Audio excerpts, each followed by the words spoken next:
conversations that are going to build us, conversations that are going to uplift us, and conversations that are going to unhouse our ignorances and biases and perceptions that we have against Kenya Power. And so I want to invite on stage the Chief Executive Officer of the Kenya Editors Guild, Her Prominence, Ms. Rosalia Omugo, to come and, of course, welcome us officially. I also want to alert you that we haven't closed our breakfast yet. You still have some few hours, well, some few minutes to rescue your appetite by ordering another round of coffee or smoked eggs. Asanteni sana, please.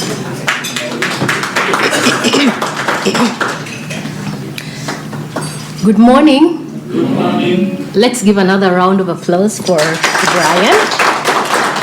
And welcome to this engagement between Kenya Editors Guild and Kenya Power. And thank you for turning around on short notice, because this is what we do on a continuous basis. As Kenya Editors Guild, we are the professional association for senior editors in Kenya, whose mandate is to promote professionalism and excellence in journalism. And I'd like to acknowledge the presence of members of Kenya Editors Guild in the room. Please stand up so that we see you and just wave. So members of Kenya Editors Guild in the room, kindly. All right. Thank you very much for turning up. You can have a seat. Kenya Editors Guild is run as a professional association with a governance body led by the president, who will be coming later on. And we also have council members who represent members of the guild in the executive council. And this morning we are represented here by 3 members of the executive council, and I'd like them to stand. We have Millicent Awor. She represents Kenya Editors Guild in the executive council, and she is in charge of TV, right? Council member in charge of TV. Then we have Linda Batch. She sits on the council and she represents print, right? Then the president of the guild will be coming later on to speak to you, so she will be able to introduce herself, Zubeida Kananu. Right, so Kenya Editors Guild, why are we gathered here today? So Kenya Editors Guild drives change through key programmatic areas. We drive change through conducting trainings for the next generation of editors. These are journalists in the newsrooms and reporters in the newsrooms, as well as those who are being trained to take up the roles of the people who are already in the newsroom. That is, the people who are currently studying journalism in the institutions of higher learning. So we have a very, very intentional programmatic area to that effect, where we impact on the next generation through trainings. For today, we are here because we also do convenings for members of the guild and for members of the media fraternity in total. We do press club luncheons, which are an opportunity to bring key policy makers in the room to allow members of the media to ask questions about key policy decisions. Not every media house can have the opportunity to invite the MD of Kenya Power to their studios, all right? Not every media house can have the opportunity to invite a cabinet secretary to their studios. So we do that on behalf of the media. We convene on specific policy issues and allow members to ask questions. We convene when it is hot. We convene on matters controversial. We continuously convene. So today we have that opportunity to ask questions to the leadership of Kenya Power, and we are happy that the top leadership is here, so that all those burning questions, you are able to answer them and write stories accordingly. Our convenings are usually on the record, and we invite our media houses and reporters to write stories about what they see and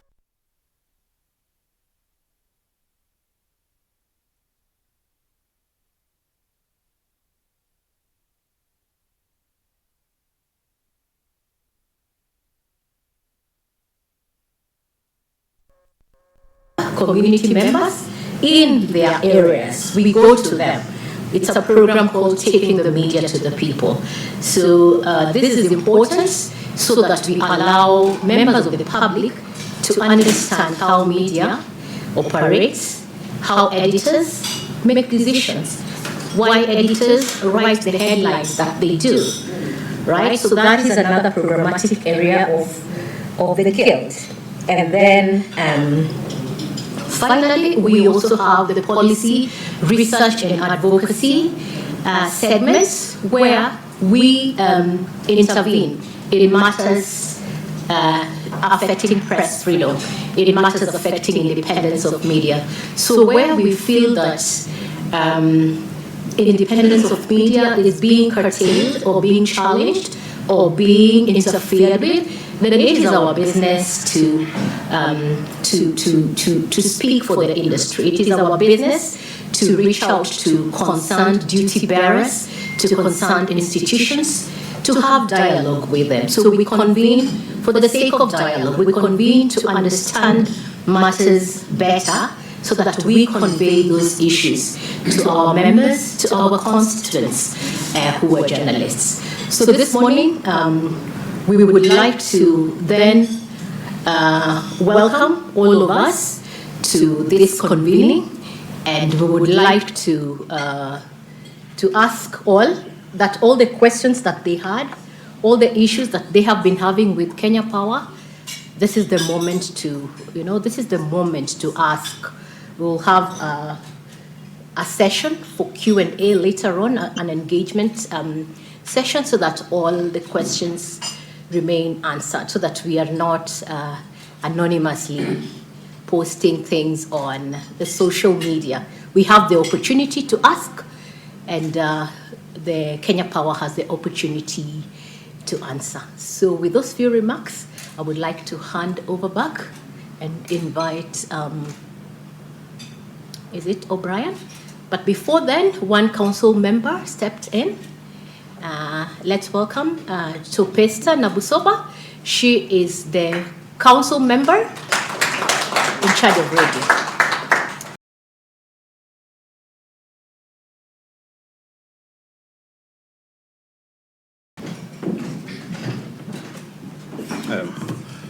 Thank you, Madam CEO, for employing what we call the KES principle, of keeping it short and simple, without a lot of complications.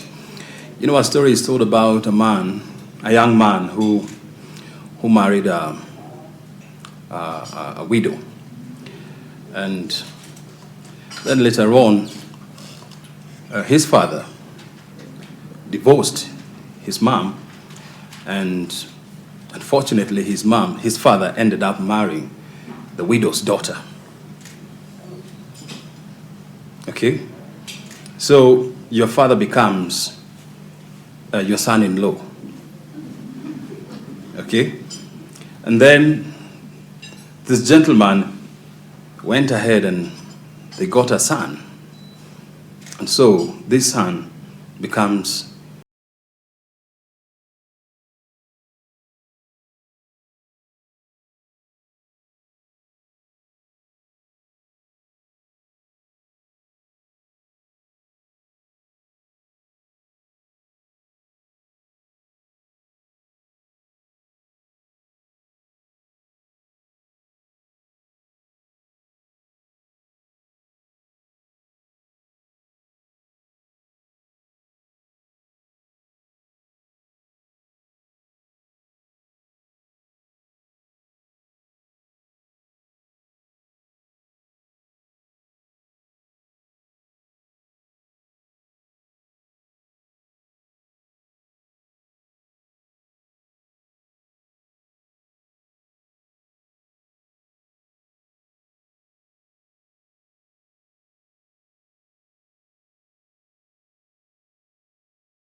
Right on stage, another gracious lady who happens to be the president, and she's one of the few presidents in this country.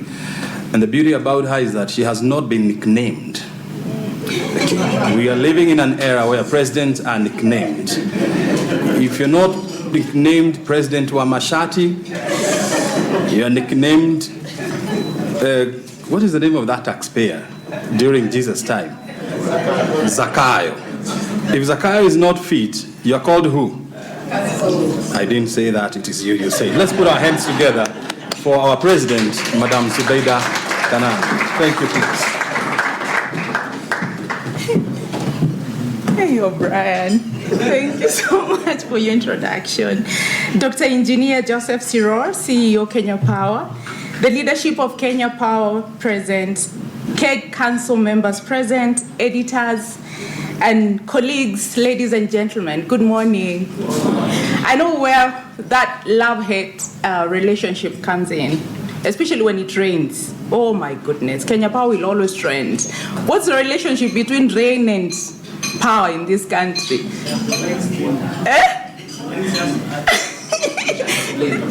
CEO will tell us about that.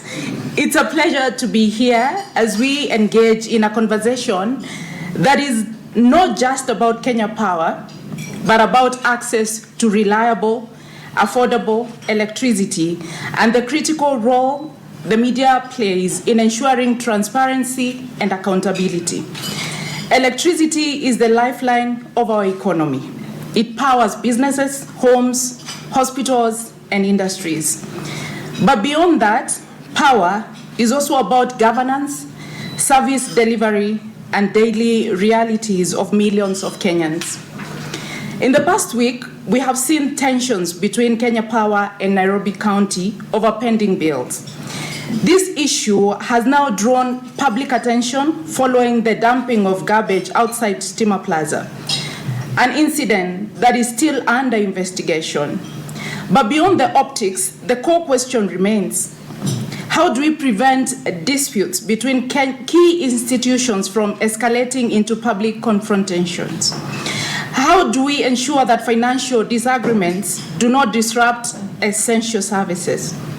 And most importantly, how can such issues be resolved in a way that protects businesses and households from unnecessary disruptions? We saw the governor of Nairobi apologize yesterday. I don't know your take on that, whether you accept the apology or whether you apologize as well. The county has laid off 2 officials. I don't know what action you've taken from your end. You know, we await your response on the same. Do you take responsibility as well? As journalists, we are here to ask tough questions and ensure the public gets the answers they deserve. However, for that to happen, we need open communication from Kenya Power. The media shouldn't have to struggle to access information, and Kenya Power shouldn't have to fight misinformation alone. I hope today's engagement fosters a stronger relationship between Kenya Power and the media, one built on transparency, mutual respect, and a shared commitment to public service. Let's have a candid conversation. Let's ask the right questions, and let's work towards solutions that serve all Kenyans. Asanteni sana for being here. Karibuni sana.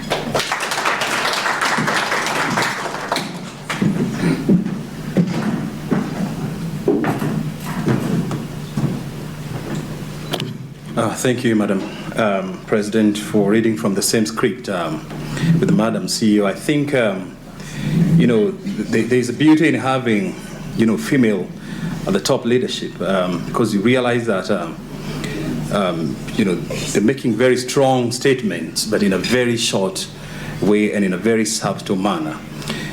Because when a question is floated, whether you accepted the apologies and whether you're also ready to issue one, you know, it's a very powerful job, eh? But you see, you don't realize it because it is coming from, you know, a very beautiful voice, okay? you don't realize it. And I mean, look, I mean, with my baritone, if I was to stand here and start asking you that, You may even come here and tell me, sema hivyo tena kama wewe mwana huyu. Okay? But we thank God. Thank you very much, the leadership of KEG. And time now for us now to listen to Kenya Power. I believe they have a beautiful story that they are going to tell us, and I'm sure at the end of it all, by the time we leave this room, we're going to be more enlightened on issues around Kenya Power, and of course they will help us understand Kenya Power more, because sometimes when we believe that we know, when we are well informed, then we end up realizing that what we knew was actually wrong, and we didn't know as much. And so I want to welcome on stage the first gentleman speaker. His name is Kevin Sang. Kevin Sang, I've known him when he was fairly young. At that time, he didn't have a wife, and God has been gracious enough. Now he has. You have a wife or wives? He's a man of one wife, right? So please come on stage. Let's put our hands together. He's an energetic man. Sometimes he would call me in the middle of the night to invite me for breakfast meeting when we were still very young. These days he doesn't do that. He also realized that I also got married, and I also need to spend some time with my young wife, lest he destroys my home. So thank you very much, and let's start. Thank you. Let's appreciate O'Brien. Thank you so much, O'Brien. Yes, I've known him for quite a while when he was a journalist, and I think over the years he's also risen up in ranks. That's why we don't get to see him a lot in our press conferences.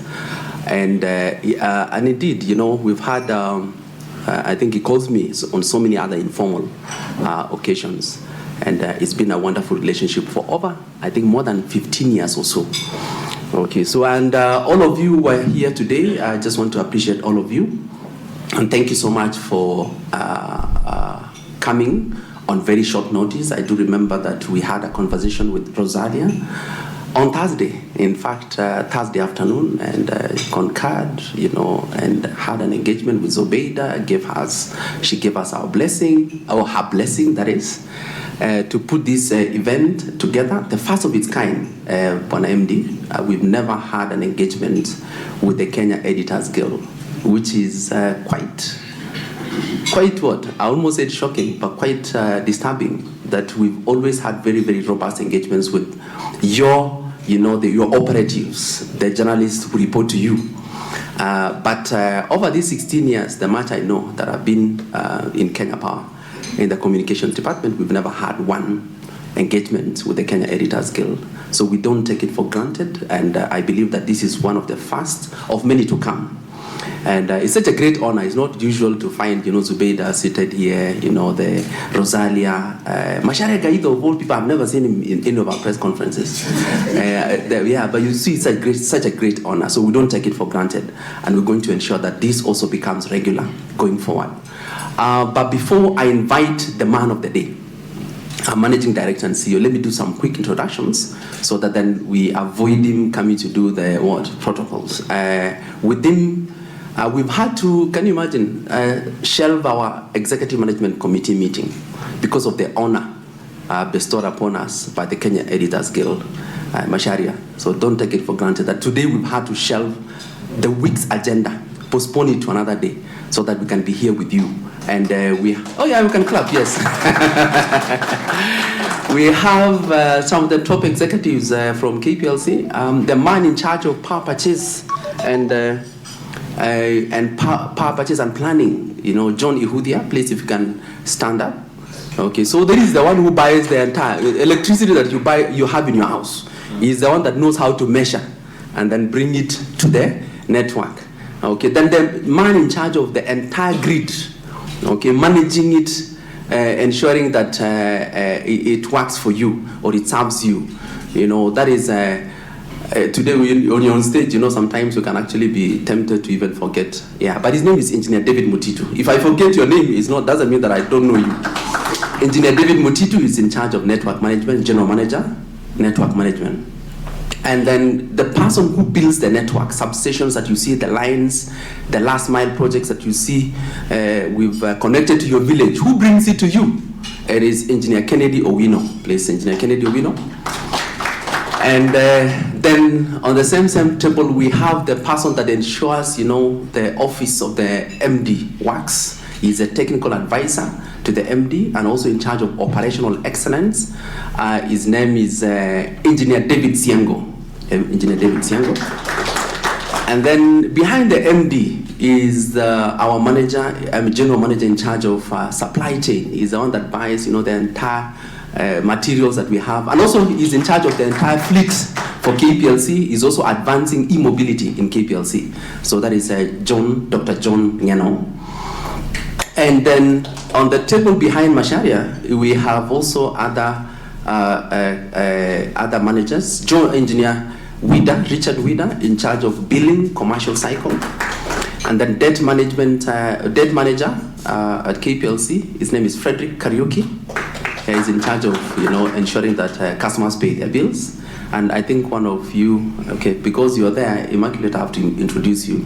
Then Immaculate Kubai from Communication Department, formerly Nation Media Group. I believe there are other managers. They could be, maybe if there is any other staff members, but they could be around. But I don't think that is actually the top leadership of KPLC.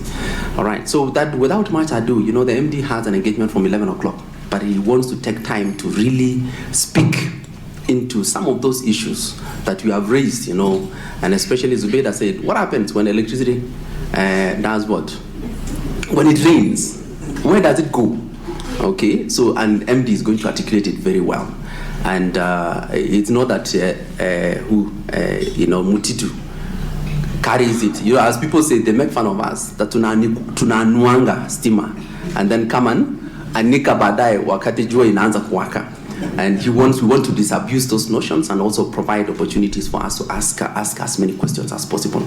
So without, let me invite the Managing Director and CEO of Kenya Power Lighting, Engineer Dr. Joseph Siro.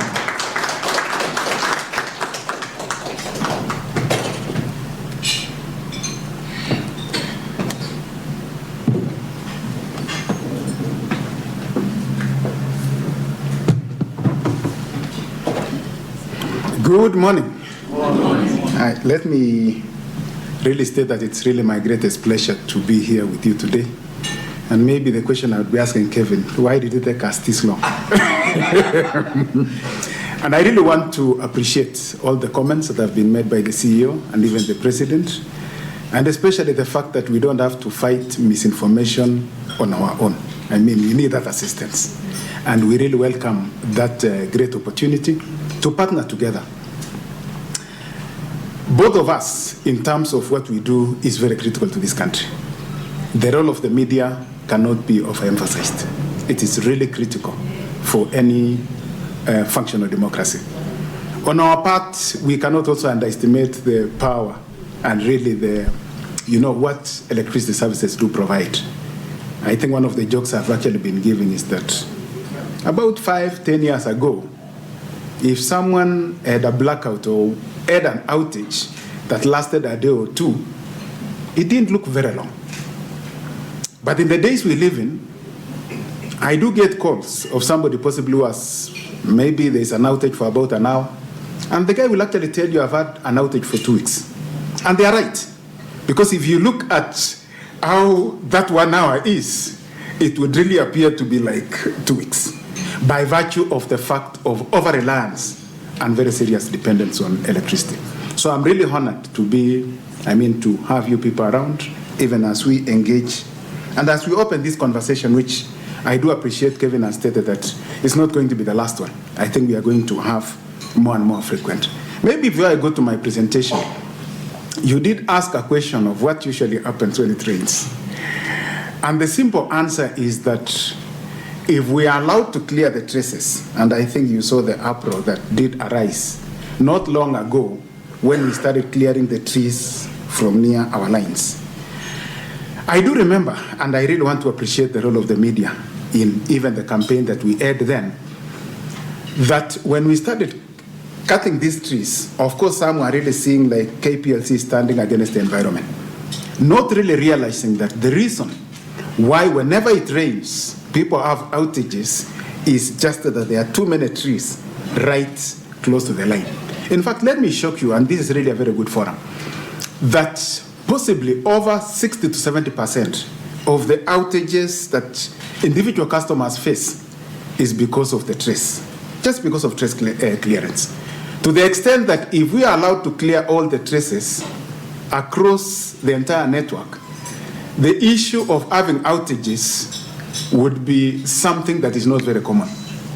I do remember that when we started even the process of trace clearance, there are those who are really resisting. Some reluctantly allowed us to clear the traces. When it happened, I do remember, I don't want just to diverge, but I think less than, is it a month or two ago, I received a number of calls, some of them from very senior officials, and they'd be calling and saying, it's raining heavily, and there is no outage where I am. And I would just ask them, did you allow us to cut the trees? They'd say, yeah, we did facilitate you people. And I would tell them that is the reason. So one of the biggest causes of the outages and even some of the high maintenance costs is the status of the trees. When we allow trees to encroach, whenever there is any wind and it sways, and during the process of swaying, or even when it rains and there are some drips from the branches, together, of course, with the fact that some do collapse or fail or fall down, then, of course, it does cause those damages and result in the failures that we do experience once it rains or once certain things do occur. And let me also start by acknowledging that, yes, it is very true that the image of Kenya Power has not been that good. And there was a time really where I think things were rather complicated for Kenya Power, in the sense that I do remember when I got on board in 2023, I came in at a time when a number of challenges were being experienced by the company. One of the key challenges was the fact that procurement of materials had become a major challenge. And the reason why it did become a challenge was that whenever we would tender for certain materials, and the materials would be used to connect new customers, such as meters, or transformers to replace the ones which are off-circuit, or even to fulfill certain orders, those who bid, whoever would lose would go to court to block the other one. And it did happen that for a period of almost 1 year, even approaching 2 years, there were certain materials which the company could not procure. So on one side was a very key commitment by staff to answer to the call of the customers who require the services, customers who had paid and needed to be connected, or transformers which had failed and they needed to replace. But on the other side, the court process, or rather the bidders had created a situation where they would not be able to get those materials to be able to answer to those challenges. And so on one side, we had staff who are really frustrated by virtue of the fact that they would see the pain in customers' faces. And at times, they would receive calls. And they were not, some of them were not very kind calls. But on their part, they were unable to address those issues. And it was not of their own making. And that's actually why I do believe that even this engagement today is really going to assist us to address some of these constraints. Because I do believe that the more the media gets to know what the issues and what the challenges are, the easier it can be to rally even the entire population or the public to support KPLC as it discharges its mandate of ensuring that we have what we are calling reliable and power which is available. Oh, now I think you need to log into Paul. I took some time. But this engagement is really useful. And the reason why I do believe it is quite useful is that there are many things the members of the public can assist us in addressing. One of the key issues, which I know was not part of my presentation today, is the issue of vandalism. We still have serious challenges with the vandalism of transformers. And part of the reasons why even the public at times do experience outages emanate from the action of criminals who vandalize the transformers, they vandalize the earthing materials which really protect our infrastructure. And in the process, of course, our network at times can fail by virtue of those criminal acts. But I always want to single out one of the MPs, I think the MP of Ainapkoi, who rallied these people that whenever at night, say you see an outage occurring, and you see just there is a power interruption, arise and rush to your nearest transformer.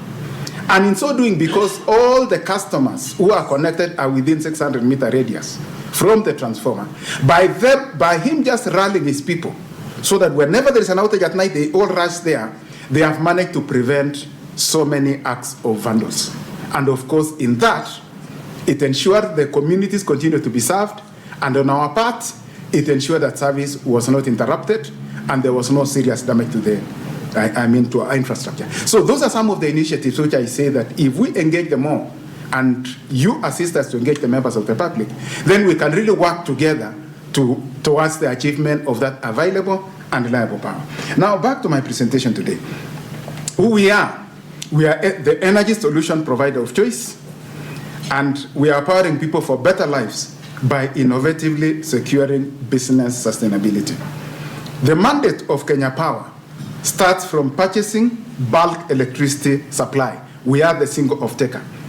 Of course, I think we did appreciate the presence of John Iuthia, the general manager responsible.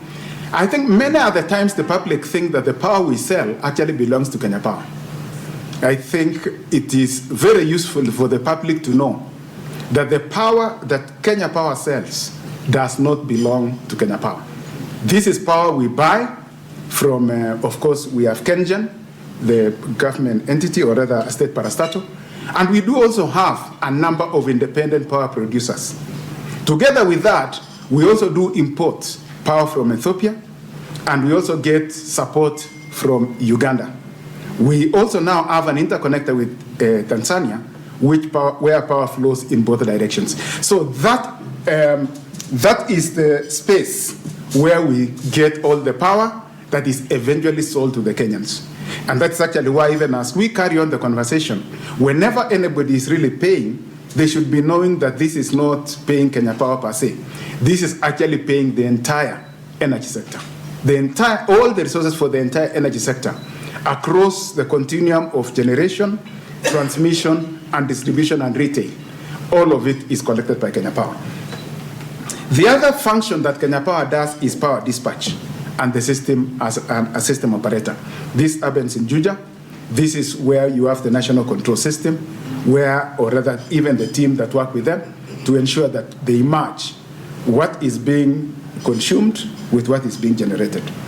The other role Kenya Power plays is the retail of electricity, and then we do also build and maintain a robust network.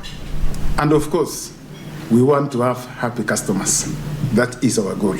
And I think together, even as we have this engagement, our goal is really to ensure that we have more happier customers. And I do believe that in this partnership and in this engagement, we can help one another to foster and to arrive at a large number of happy customers. In terms of the ownership, again, this is something that a number of Kenyans are not aware. The ownership of the government in Kenya Power is 50.1%. That is to say, 49.9% is private. These are private, is owned by private shareholders with varying number of shares. We do trade in the Nairobi Securities Exchange. We are present in 8 administrative regions and 47 counties. Though in terms of what we have, in terms of the counties, we actually use 49. And the reason being, Nairobi being a very big region, has 3 counties for the purpose of administration. We have a staff population of 10,535. I think this answers O'Brien. I think he had asked a question on that line. And the number of customers, again to answer to O'Brien, is over 9.91 million. So it's not 2 million customers or 2 million households that are connected. Most of these actually are households. If you have to remove the industrial customers, those ones, I mean, they may not, they are just, if you combine and the SMEs, they are just hundreds of thousands. So the higher number is really households. And in an household, on average in Kenya, how many people do you have in a household? Maybe about 5. So if you are then to look at the number of people who have electricity connections, just by virtue of that estimation, you are almost close to 50 million, maybe about 45 million. The total energy we purchased last year was 13,684 gigawatt hours, but the sales were 10,516 gigawatt hours. Our asset base is Kenya shillings 385 billion, but again, that might be slightly misleading, because one of the principles that we do use as a company is historical cost. So if you are to look at the value of electricity house in our books, it's less than a 1,000 note. I mean, 1,000 shilling note. In our books, electricity house is actually valued at less than that. So let's look at the energy sector ownership structure. If you look at the energy sector, I think this is also a very useful diagram that actually shows the entire sector, because what Kenya Power collects is for the entire sector. I think if there is one thing I really need to emphasize, so that people do not associate what they pay just with Kenya Power. They should associate what we pay to the entire energy sector. That is generation, where you have the players, the likes of KENGEN, independent power producers. We do also have, in terms of the drilling and exploration, GDC. In the same space of generation, we also do have REREC, because they have a solar plant in Garissa, which generates about 55 megawatts. And then I did mention before that there are even those, the power that we actually import from beyond our borders. So we have generation, transmission, and distribution. In the space of generation, I think you have KENGEN, you can see you have KENGEN. GDC is more involved in steam development and what they call it the de-risking of that exploration. You have IPPs, there is Nupea, ultimately, and import from TANESCO, UETCL, and EEP. So that is more of, for TANESCO and UETCL, that is more of a tie line, so that means power can flow in either direction, but more usual than ever for the link to Uganda. This is the oldest link, by the way. It was built in the 50s, the link that connects us with Uganda. And the one for EEP, that one is more recent, 2021, and we do import about 200 megawatts. You come to the transmission space, the players within the transmission space is KETRACO and also KPLC. We do have some transmission lines, but majority, or rather in terms of the quantum, KETRACO would be having possibly over 60% of the transmission lines. Then on the distribution end, we have also REREC playing a role. This is mainly to do with last mile. When it comes to last mile or the rural electrification customers, those customers are treated as REREC customers, and even the monies they pay is actually accounted separately in our books. And then, of course, we have the off-grids and the mini-grids. I think that is another picture of the relationship, where on one you have KPLC and it retails electricity to customers, and on the other side it receives payments from the same customers. The power that it would have retailed to the customers were bought in bulk, and that is where you have where they are getting from the bulk customers. Then, of course, you have the transmission space, and then ultimately, which the payments now come to the entire continuum of those who generate, those who transmit, and those who distribute. If you look at the monies that KPLC receives on behalf of the sector, I think if there is one item you should always remember before you get out of this room, is the issue of the sector. A number of times they will say, KPLC, why are you charging, a lot of money? While really what is being charged is to address the sector requirements. And that tariff that is being applied is regulated, and it's for the purpose of paying the entire energy sector. And the sector players, if you look at the composition in terms of proportion, what goes to generators, you will see the percentage. For every 100 shillings that we receive, 64 already, or 64%, now it's about 63 this current financial year, goes to generators, those who generate. Then the next line is the issue of the transmission. We've put together transmission, distribution, commercial service, and administration. And that the percentage that goes to that is 30%. And that 30%, if you look at the quantum of what it's managing, this is really where you have all the network. And you can see we have a network there of 317,778 kilometers. So to maintain that entire network that crisscrosses all parts of this country, what goes to that segment is 30%. Then what goes to REREC is 3%, and what goes to KETRACO transmission is 4%. Now, this is something very important that I think the public ought to know. If you look at what is called the base tariff is before we add all the other items, you are getting it at, in 2022-23, it was at 19 shillings. 2023-4, it came to 18.86. 2024-2025, it's at 18.16. So over the tariff, what is called the tariff control period, the cost per unit has actually been coming down. I think once in a while, I do remember, or I do read in the papers about some who have noticed that possibly their bill is actually coming down with the passage of time. That analysis is very correct, because the base tariff over the tariff control period has actually been coming down. So how is the tariff process done?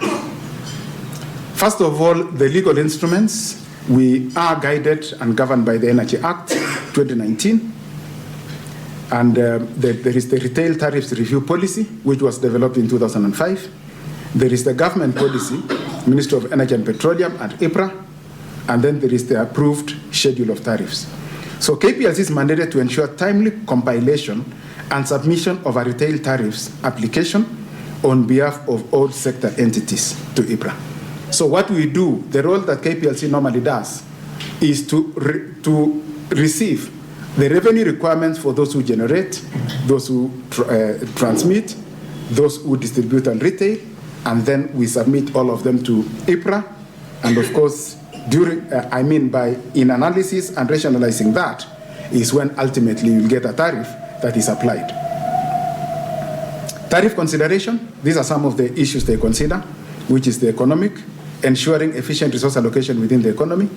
There is the social aspect, which is pursues reallocation of cost among consumers with a view to safeguarding specific vulnerable groups, and financial aims to ensure short and long-term financial viability of the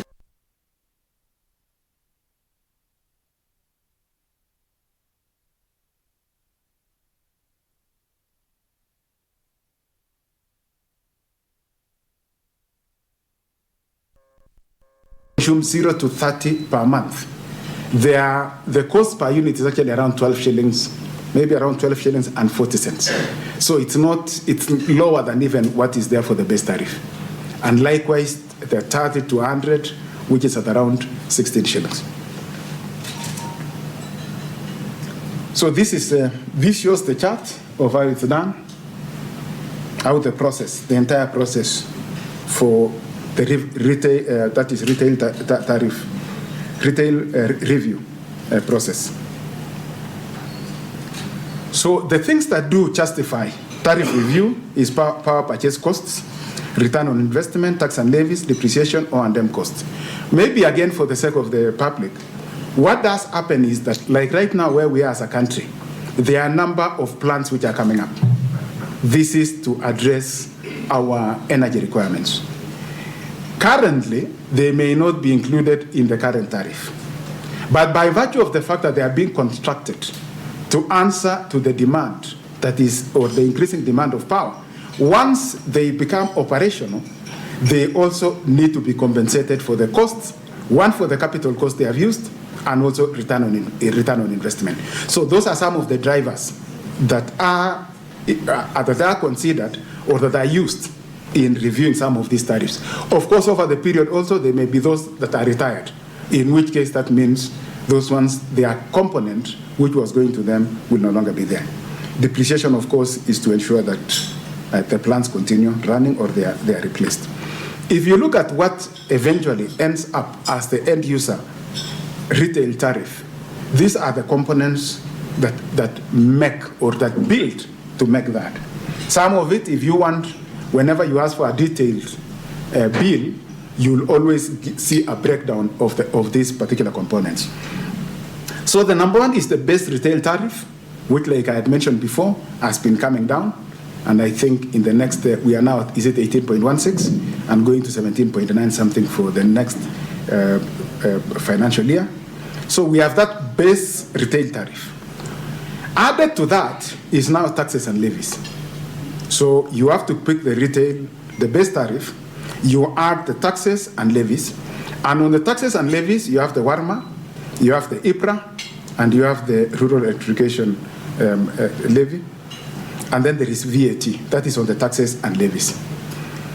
On the pass-through costs, we have fuel energy charge, we have the forex and inflation. What do we mean by pass-through costs? When you look at these plants, some of them use fuel. And when they do use fuel, depending on how much of them was dispatched during a particular period, that will determine how much fuel was used.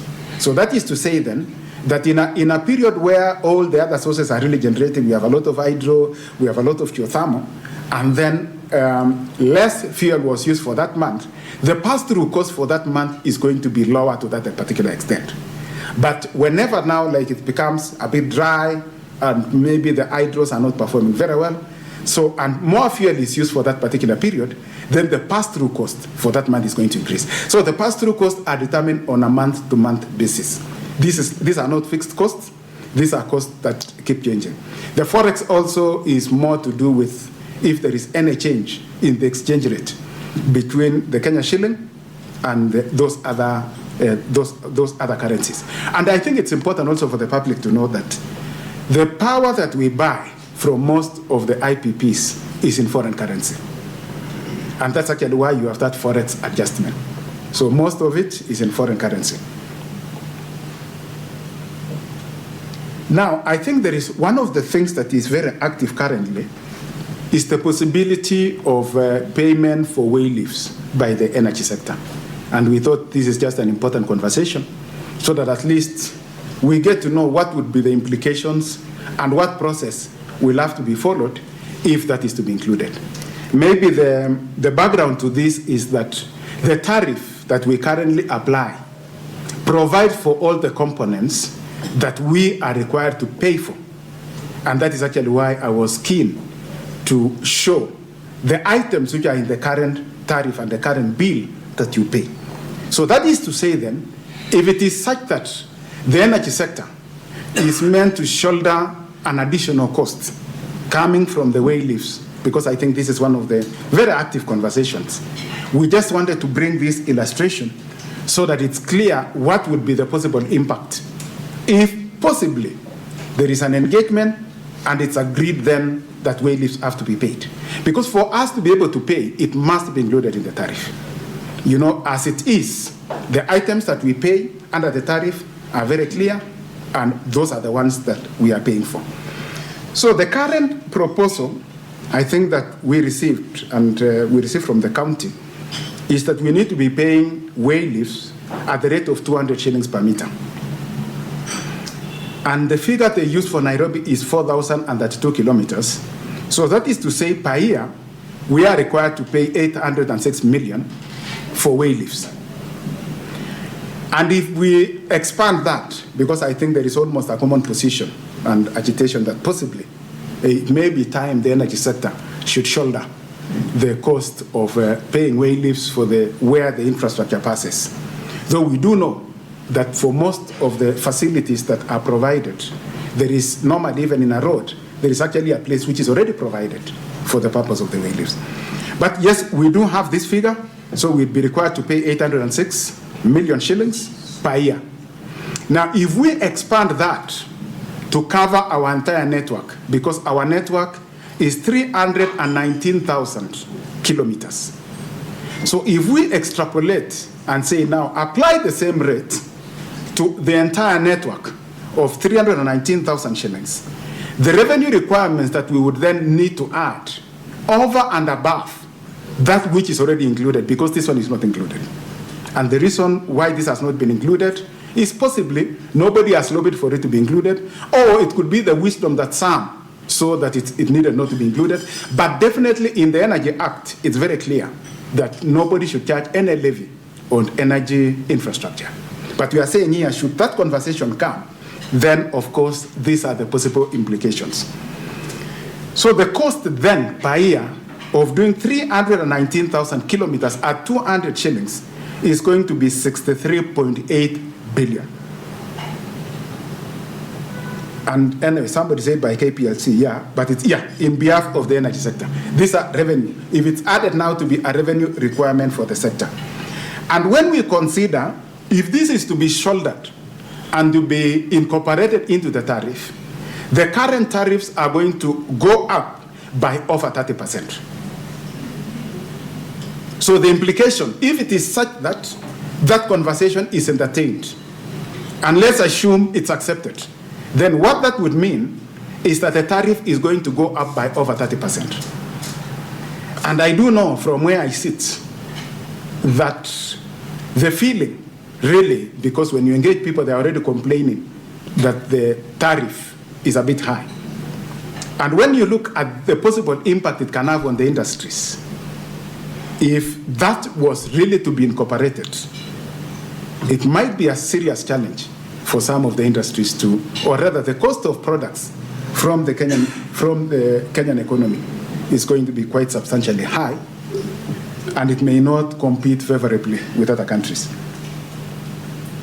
So of course, if that was to happen, then it will have to go through the normal tariff review process, and if it is so felt that it needs to be incorporated, then that can be done. This is really to disabuse the notion that Kenya Power can just rise and pay an item for the electricity infrastructure without it having been captured within the tariff. We only pay what is already tariffed. So if anything has to be added, and that's actually what Warma did and all the others did in terms of them being incorporated. Sorry, what has happened here? So the possible impact, of course, the manufacturing costs will rise, maybe not even by 30, it's normally more. There's a multiplier effect. I don't think it's a linear relationship. It could even be worse. It may become a bit unaffordable, the majority of Kenyans, and it may not be sustainable for the energy sector. And it may impact consumption trends negatively. I think one would note even that 63 billion, if that was injected to the energy sector, see, that will do so many projects. I mean, it were, even if you are just to say that money was available, assume it was available. Seated where I'm seated, I would have said, let's invest it to increase more generation, address more challenges in the transmission, and really revamp and do more for the network instead of just deploying it for the proposal that is on the table.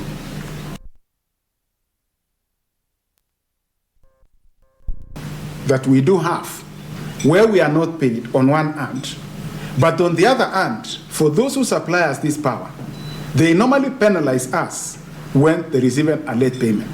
But on the other side, we do have challenges at times in collecting this debt. And as we speak, as of March 2025, the debt, if we compare from 2022 for national government and state agencies, rose from 2.2 billion to 3.32 billion. That is a growth of about 48%. One would think that is very high. But if you now come to county governments, it has grown from 2.3 billion to 4.25 billion shillings. So when, of course, the other segments, they are there, but these are manageable normally. These are, if you look with the proportion of what they are billed on a monthly basis, we are able to deal with the domestic, large power, and SMEs. But I think the biggest ones, which we really are engaging them, is the national government and the county governments. So that we are saying over the period, the debt for county government has grown both in magnitude and age. That is to above 210, that is over 8 months. The other segment's debt age is 90 days, that is 2 to 4 months, which is manageable. So what are some of the strategies that we do deploy when in our debt collection efforts? So for the postpaid meters, the customer meters are read every working day as per KPLC reading calendar, but bills are all invoiced at the beginning of every month. We have introduced an online billing portal to support faster delivery of the bills. KPLC supports the government customers further by preparing a composite billing schedule of accounts to accompany the bills. It highlights the below information: monthly bill by account, debt per account. A letter accompanies the billing schedule, and this is to advise the customer on the due date for payment of the bills. The customers are given the standard 14 days period to settle their bills. So we normally give, all the customers are given 14 days to settle their bills. In the 2 weeks before payment, KPLC has allocated dedicated officers to each customer to support in resolving arising issues as necessary. The officers ensure payments are allocated as per directions from the customers and receipts are issued back. In case of delays in payment, the officers will remind the customers through phone calls, customer visits, and all informal meetings to discuss. Finally, as a last case scenario, a written demand notice may be issued, followed by the actual interruption of supply in response forthcoming. That is to say, after we've engaged all methods, including issuing a demand notice and not getting any response, then we come to that last resort, and very reluctantly, we do disconnect supplies. Of course, when it comes to, say, even county governments, we will not disconnect critical facilities like hospitals and the likes. So we'll do disconnections in some of the facilities, but not necessarily the ones which offer critical services to the public. So what is the legal provisions?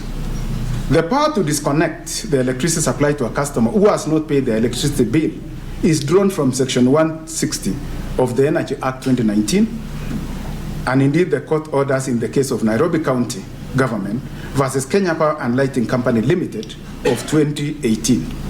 And this is even custom, even if there was no law, custom normally would demand that when you provide services and someone does not pay, trade custom would actually say that you can withhold that particular service. But for our case, it's not only custom. There is the Energy Act, and there is also even a legal precedent. Section 160 stipulates, a licensee shall not, except for reasons beyond the licensee's control, reduce, discontinue, or refuse the supply of electrical energy to any customer unless the customer has failed to pay charges for consumption of electrical energy or installments relating to deferred connection costs, whether such charges are due to the licensee for the supply of electrical energy to premises in respect of which such supply is demanded or in respect of other premises. You will notice here that we did provide, even in the Act, the issue of deferred payments. What we mean by deferred payments, when we do engage you as a customer, and possibly you have an old debt of, say, 1 million shillings, and you promise Kenya Power that, please, I'm unable to pay you the 1 million shillings now, but allow me to be paying you the current bill and then something small to clear the backlog. The team under WIDA, are normally, and Kariuki, they are normally very gentle. Those are really gentlemen. So I think to answer to the president, actually they received commendation letters. I think in terms of how they handle the process, they have handled it with a lot of maturity. They are very gentle people. And so on this, we really, it's only as a last resort that but even at the point when we are just about to, if you call back and you tell us, please, we are making this arrangement, we normally defer. So and that could also explain that why you at times see like the debt has been even building up in certain segments, but we are under control when it comes to the other segments. I think it's only the particular ones we highlighted that we have challenges in. So once we agree on a deferred payment and you are sticking to it, and even if you came and re-engaged us again, that yes, I had promised, but please, let's adjust it this way. We are normally again very reasonable, and we do allow and progress on that basis. In the case of Nairobi County Government versus Kenya Power and Lighting Company of 2018, the Nairobi City County Government had filed these suits seeking to stop KPLC from disconnecting power supply to the county government's facilities for failure to pay electricity bills. While dismissing this case, the court held that the respondent, that is KPLC, is legally entitled to demand the payment. Disconnecting power supply in the event of default in paying the accrued bill is a lawful process provided under the law. The court cannot issue an order of prohibition to stop a lawful process. Yes, this is the position, but again, let me reiterate, we have been very reluctant. The only time where we really have to disconnect is when we have exhausted all processes and possibly there is no response or there is nothing which is forthcoming, and it's default upon default upon default. That brings us to the end. Now we can go to questions and answers. I don't know, so somebody need to moderate it or you? Yes. Okay. Yes.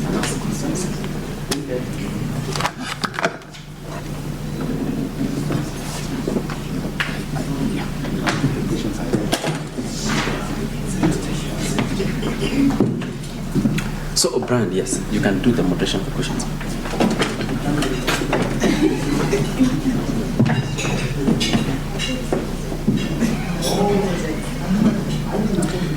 All right.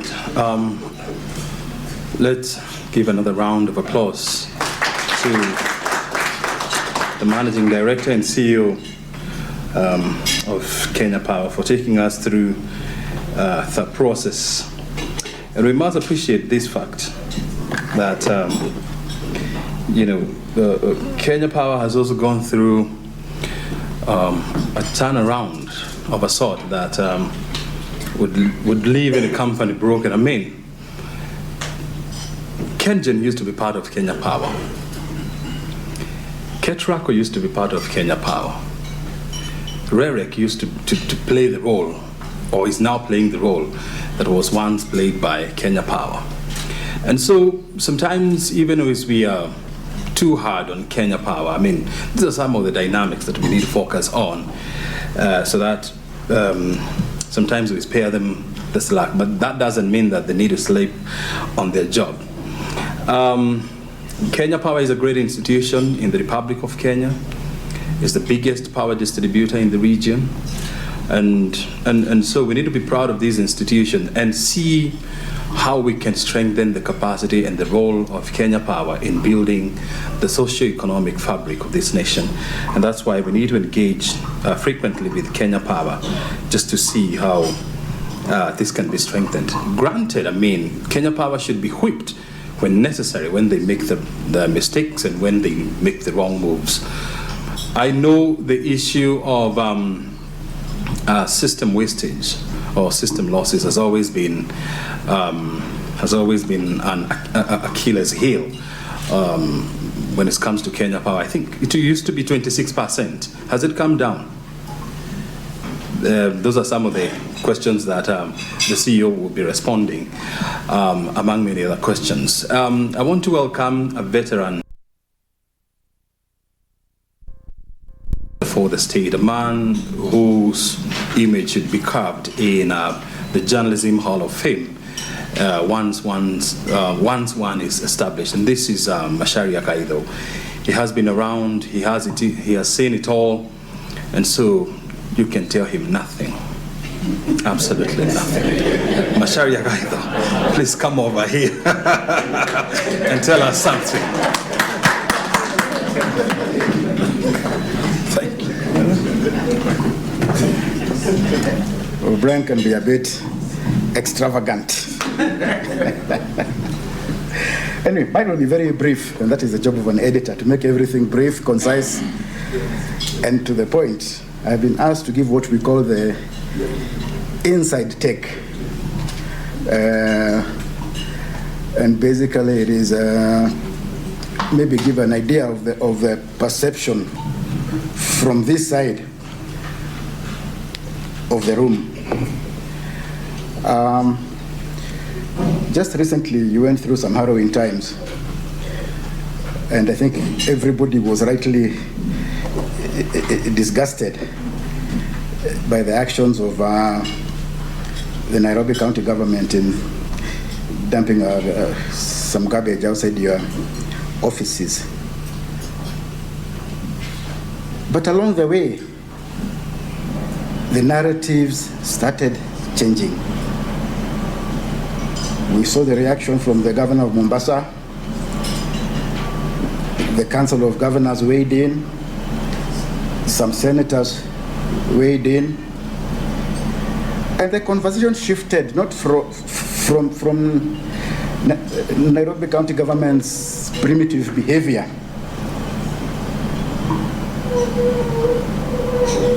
to Kenya Power itself and what some called its bullying,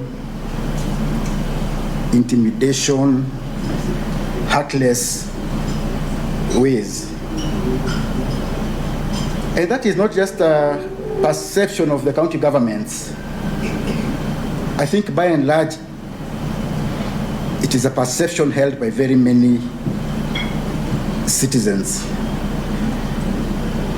The CEO rightly pointed out some historical issues around Kenya Power's image. The thing is, have those perceptions changed? Over the years, Kenya Power has earned itself, and rightfully so, a very negative reputation. Unbridled corruption, inefficiencies, insensitivity to customers. All those things. Have things changed for the better? We saw that very good presentation on the steps you take before cutting off power. The personal phone calls, messages, visits to the consumers, and so on and so forth. But I get the feeling that only applies to big consumers with big debts. If I don't pay my power, I don't think anybody will call me. And my bill is not very large. I have a small household. I doubt anybody will call me. I will just get a call from home telling me the power has been cut. But now, first of all, it will not be clear whether the power has been cut or whether it is another power failure. Because again, power failures have become endemic. I grew up in the time of Red Kilowatt. A power failure used to be national news. Today, what is news is going for a week without a breakdown. That is where the news is. Because it is extremely rare that you can spend 1 week without experiencing 1 or 2 breakdowns, sometimes lasting the whole day. That is the norm now. And even as you declare big profits, 9 billion in the 6 months to December 2024, is that coming at the cost of neglecting some of your responsibilities? Are your offices well resourced to do what they must do to keep the power flowing? Do we hear issues of a pole which has fallen, and the fellows within that jurisdiction cannot come to repair or replace because they have no car, or because they have no fuel, or because some vital spare parts are not available? These are realities that we must be faced and that we must be able to answer. Because how will we advance as a country if we do not have reliable, affordable power supply? That if I want to open like a small biashara, I will also have to think investing in a diesel generator if I want 24 hours uninterrupted power. These are questions that we cannot run away from. Today we are hearing that there are plans to enhance power supply by engaging more IPPs. But ask the average person, they will tell you that IPPs are the hallmark of corruption where Kenya Power is involved. Absolutely opaque agreements were signed. We are still subject to them. And a close look will tell you that a lot of those IPPs, people with an interest in the power sector, managers at Kenya Power in those days, let me not talk about today, ministers in charge of power had direct interest in those corporations. And that might explain the opacity and even the charges, which may not reflect what you might call the market realities. Before we engage more IPPs, can we have clarity on the existing ones? If it can be found that there was corruption involved and conflict of interest involved, why can some of those agreements be cancelled? Because I am sure every agreement has a clause that where there is corruption established, if our courts cannot do it, maybe the courts in London can do it. We have two fellows who are under warrant of arrest. One is a former MD of Kenya Power. One is a former Minister for Energy. But they are very comfortable here. Nobody can touch them, because the system somehow works in favor of the corrupt. I don't know whether Kenya Power has the guts to take all those old agreements and review them. And where they establish that there is something wrong, I am sure the law provides for ways in which they can be cancelled.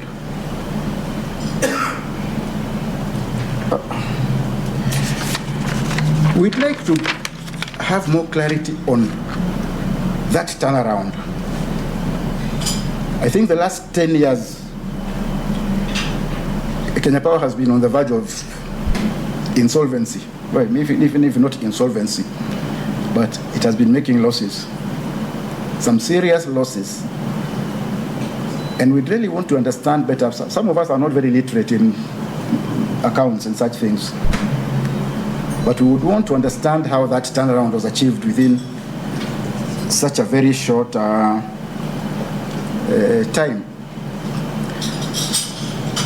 On the issue of well leaves and what Nairobi County is claiming and what others will surely follow suit, obviously if you lose this one, then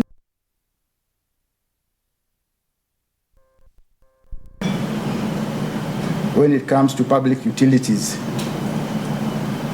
and the land or the whatever else they may be used, which belongs to the public. Then there is the issue of billing systems.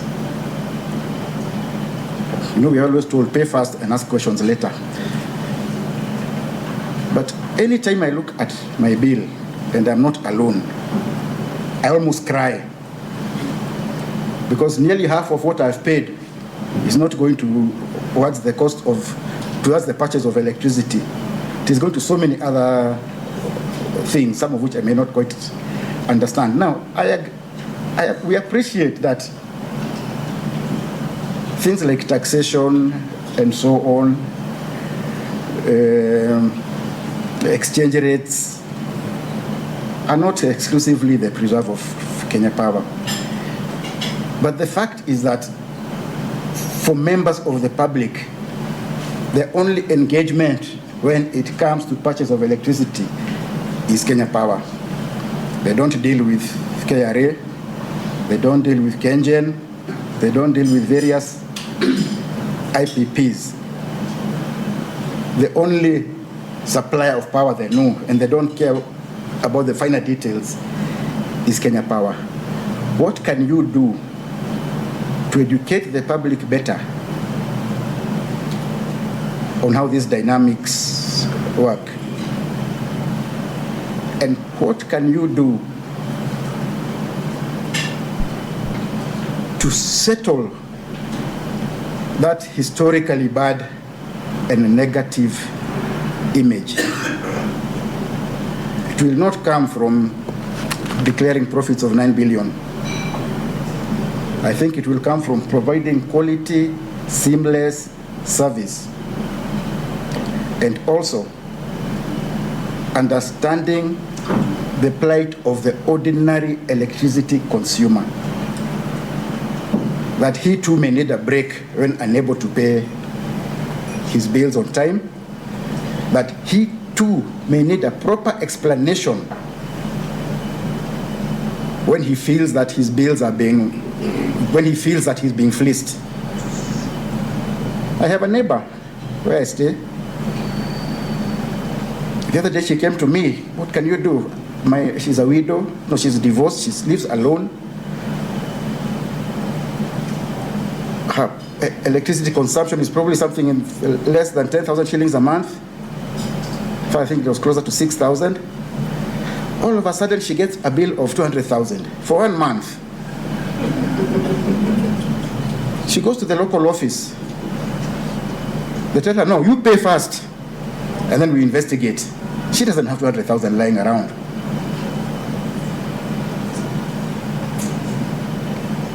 But she's a resourceful person. She was being asked to pay some facilitation, and he used that word facilitation, but this is in a different context.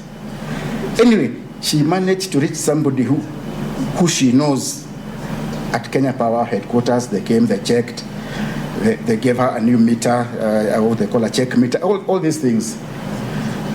But for the ordinary person who does not have access to a friend at Kenya Power headquarters, what do they do in that regard? Who will listen to them and investigate that matter before demanding ripa bera ya kukura, things like those? Thank you very much.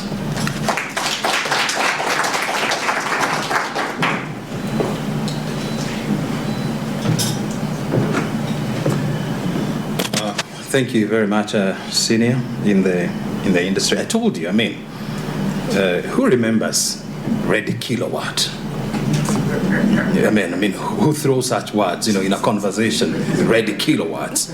I can guarantee you almost 75% of Kenyans will not understand who was Red Kilowatts. And so that's why I said he's been around, he's seen it all.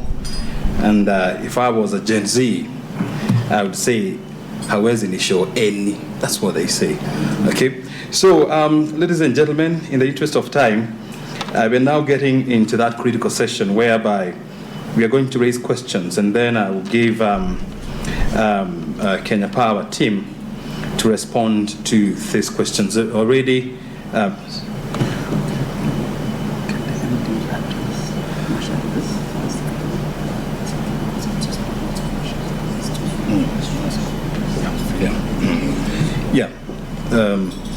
so we're getting into that critical section where we're going to ask questions, and then the Kenya Power team will definitely guide us on how they are going to respond to them. And my senior Mashari has raised a number of questions, critical questions indeed, and I'm sure they are going to form part of the responses we are going to get from Kenya Power. And so I would prefer a situation whereby we have the managing director and CEO on stage. I don't know whether you need to be accompanied by your cast or all right. I'm sure you guide them accordingly. So I want you to respond to I think there are 3 questions you raised. So there are a number of them. Very well. I'm sure he's going to respond to them. And then kindly employ the KEYS principle. Keep your questions short and precise, so that we save on time. Thank you. Thank you so much, Brian. Hey, Mashari, I think you've asked very tough questions, but I'm glad you did. Yeah. So you did mention, I think you started first of all by the issue of bullying, intimidation, and coercion that possibly the members of the public at times feel, and maybe inefficiencies and insensitivity to customers. I will admit that they could be a small segment of our staff, but at times what they do is not so good that possibly that at times gets amplified. And that's really why I really appreciated this particular engagement, so that we can work together to identify them, and then we will actually deal with them. You have my 100% commitment when it comes even to the last issue of some asking for facilitation. If you can assist me to know these characters, let's all work together. We are employing all our and whenever we get such complaints, that's actually why we normally are very sensitive in terms of dealing with these issues. But for the few, and at times one of the things that we did identify, Mashari, is that some of them are not even our staff. That is the unfortunate thing. There are those actually, we've had situations, I think I remember, was it near River Road, where somebody who was an on-staff actually went and disconnected a customer. But when we followed in our system, there was no such requirement or, even for that customer to be disconnected. In our system, the customer was still on, but I think there are these crooks at times who masquerade. And that's actually why, by us engaging in this manner, we can identify the few rogue elements who at times even masquerade as our employees. And in identifying them, we can actually deal with them. You have my 100% commitment. And this is actually known in terms of what we stand for and the values that we really stand for as a company. I do know that even in terms of being customer sensitive, this is an issue that we have really been emphasizing. This is an issue that we have a very serious commitment.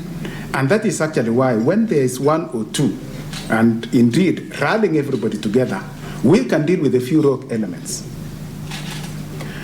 On the issue of power failure being endemic, this is an aspect that it could still be happening in certain pockets and parts of the country.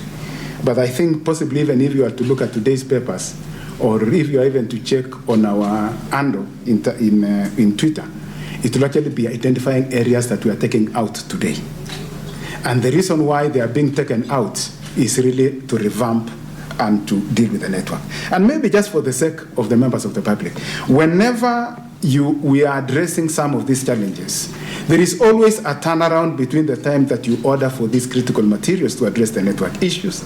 So you might feel that it's delaying, but when you look at how the length of time it actually takes to address all of them, it might be slightly lengthy, but definitely I've also received calls from people, like I did mention before, where the issues of failures have really reduced.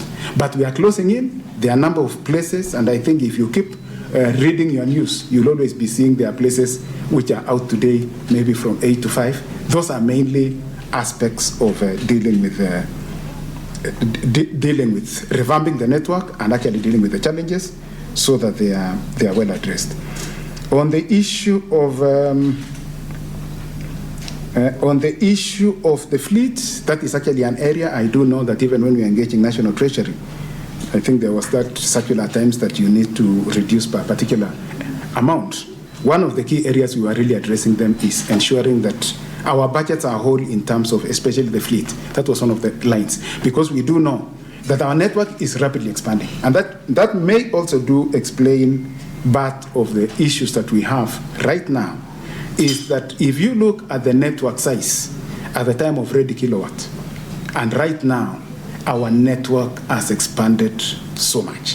But that is not to create an excuse as to us not being able to maintain the level of services. We are closing in. We have a very ambitious maintenance program, and we do know that it's just a question of time. Once we are done with the current processes that we are doing, you are actually the public, and already some segments of the public are already appreciating this, and they are already enjoying the benefits of a more reliable power. In terms of the IPPs, like I think O'Brien had warned me that you can't tell anything, Macharia, so I will hesitate to tell him anything about the history, about what has already gone, what has already happened in the past. I may not have as much to say about that. But if I'm to talk about currently, let me assure all the members of the public that all the IPPs, and right now as we talk as a country, we really need them. And the reason is simply this. If you look at our peak demand, and I think O'Brien did allude to the same, our peak demand right now is 2316 megawatts. While when you look at what is called farm capacity, it's 2344.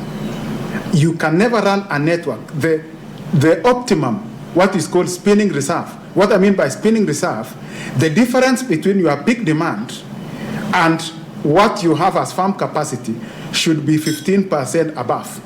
That is to say, with a demand of 23, with a peak demand of 2316, you need 15% above that to be your farm capacity.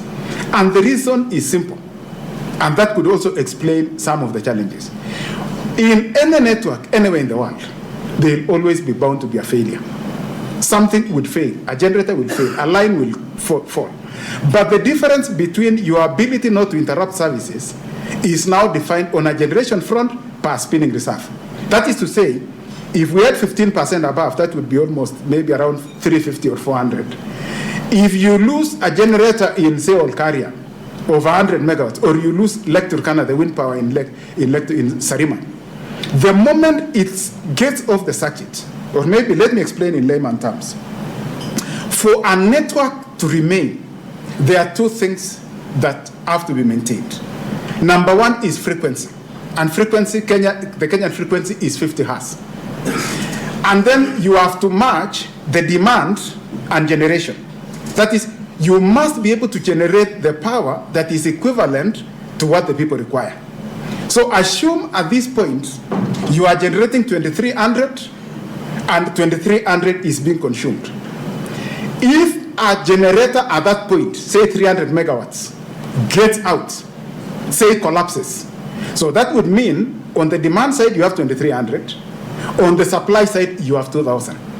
Immediately the frequency is going to drop. And unless you manage it so that it doesn't drop below 49 point something, actually there are load shedding schemes, that's actually what we call load shedding, where you throw off, it's almost like a train, one engine has collapsed, so for you to save for it not to stall, you start removing some of the wagons off the train so that you balance the power, and that is exactly what would ordinarily happen. So you would need to very quickly throw off some load so that you balance, so that the demand is 2000 and then the generation is 2000. The other one now, which is the better one, is you have a spinning reserve of 3000, or of the 300. You lose this one, the spinning reserve, the reserve that you add, just rises up and replaces what you have just lost. The network is maintained. So those are some of the dynamics where I'm saying that where we are as a country, we have no spinning reserve. So that is to say, you lose any generation, automatic, you have to load shed part of the country. That is, people will call it a blackout. Some will call it maybe kuna blackout. In fact, there are some parts of the country at times they have been frequently load managed because of certain constraints in the grid, but they themselves think it's blackouts. It's not actually blackouts, it's load management. So we do require that. But coming back to the IPPs, Macharia, the last we brought on board is a 35 megawatt geothermal plant. It is the cheapest in the country for geothermal. It's the cheapest. It's an IPP, it's cheaper than KenGen. And indeed, there are two others which are coming on board, maybe just for the sake of information. We are buying it they are paying GDC 2 cents, and 4.9 is what goes to that developer. So in total, it is 6.9 US cents. That is the cheapest for geothermal. There are two more for IPPs again, not KenGen, for IPPs which are coming at 7 cents, the same site which is in Olkaria. So I think the commitment that we can actually give to the public, and indeed that's actually why this engagement is really useful, because for as long as there is so much suspicion about IPPs, We are going to be resisting, and the public is going to be resisting it, while it is the medicine they really require. You can imagine somebody is sick, and you want to give him some injection, and he's being told that guy wants to kill you. Do not accept that injection. So the situation is going to be more risky, but the person is not willing to receive what would actually be answering to their treatment. I think the commitment we can have is that for all the future IPPs, whatever cost they are coming up with is going to be quite reasonable, and it's not going to be exploitative as it happened in the past and in the sad past, which possibly a number of Kenyans have still remained with that. So in a sense, what I'm actually saying is that the current IPPs, we are not going to allow any cost or anything that is more expensive than what it should actually be. Because the tariff, there is a process, which I did mention before, which you even arrive at the tariff for each technology. That is, if it comes to geothermal, there is a range. If it comes to solar, there is a particular range.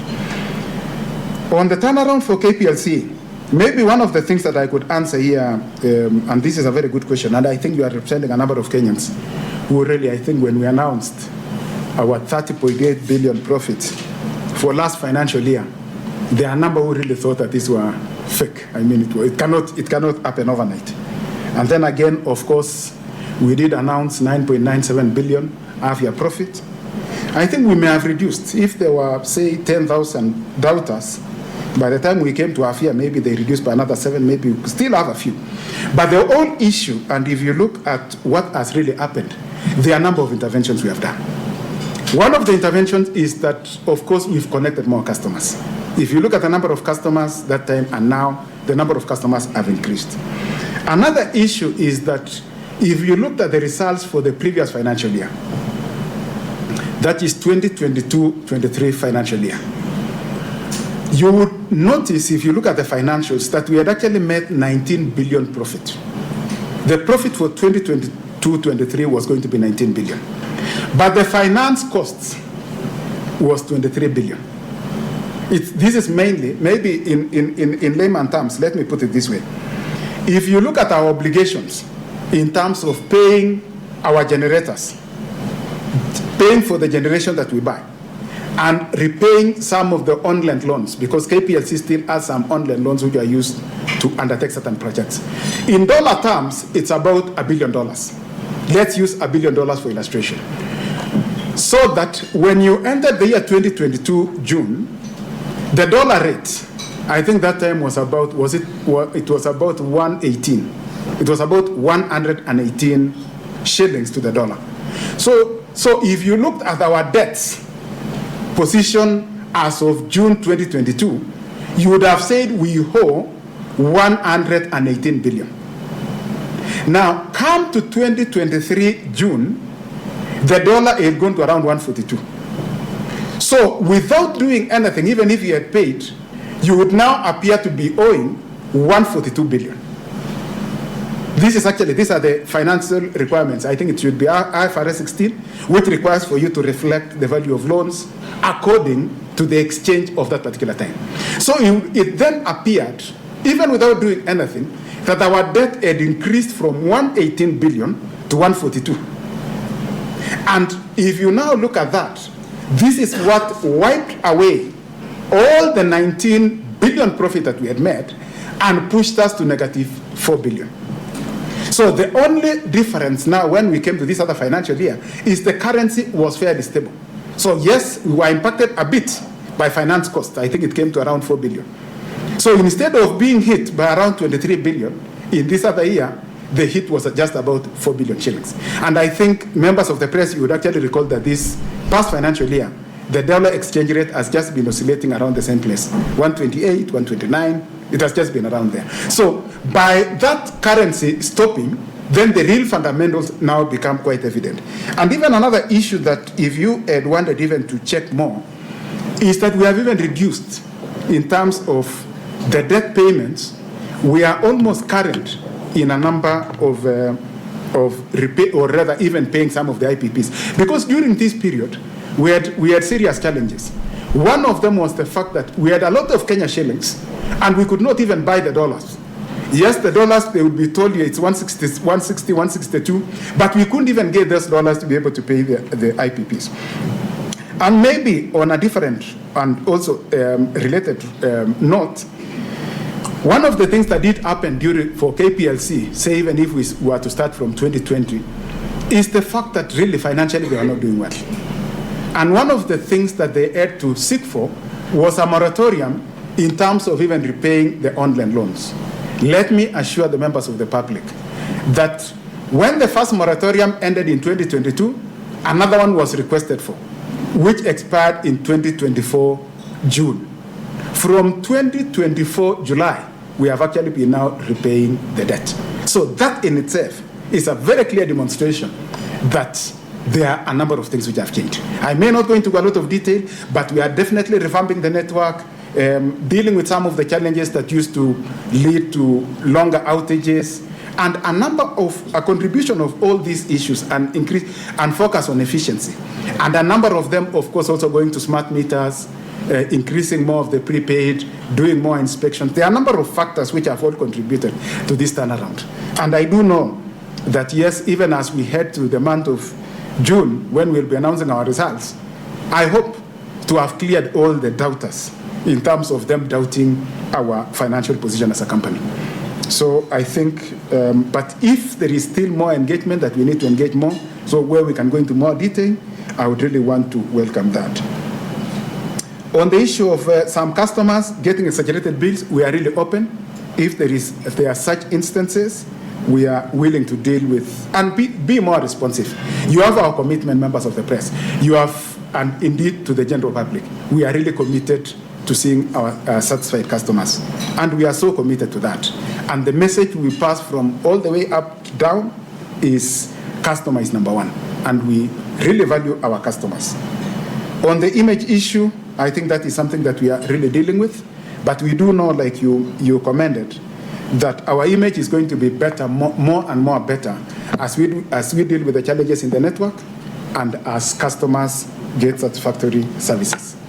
But a number of, one of the interventions that possibly we could encourage the members of the public, because that also does contribute to them getting some bills in a particular way, is that especially for the postpaid customers, the meter readers have schedules on a monthly basis, and they will go, they find the place is locked. A number of times they are forced to estimate. Then again, they keep estimating. On the day now they come, so they may be getting a bill of say 5,000, 5,000, 5,000, but because it's an estimate, the actual consumption is not known. By the time now the person comes and actually gets the actual reading, it may be the units consumed is much more than they had been estimating. So on that particular month, the bill would actually appear so exaggerated. But one of the interventions, and indeed we want to encourage the members of the public, there is something that we provide for postpaid meter, which is called self-reading. And once you subscribe for self-reading, on a particular date, you can be reading your meter and you share with us.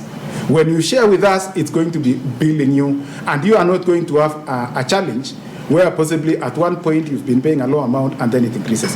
Those are some of the issues which I know most of our meter readers have been facing in terms of them using estimates instead of the actual readings. Maybe Kevin, then I can. There's a question on whaley. What is the best practice on whaley charges? No, I have not. You know, first of all, when we talk about whaley's, in terms of, if you look at the road infrastructure, it is always planned that the road is not going to occupy the entire stretch. There is a place which is left for whaley services. This can be water pipes, electricity, and all these other utilities.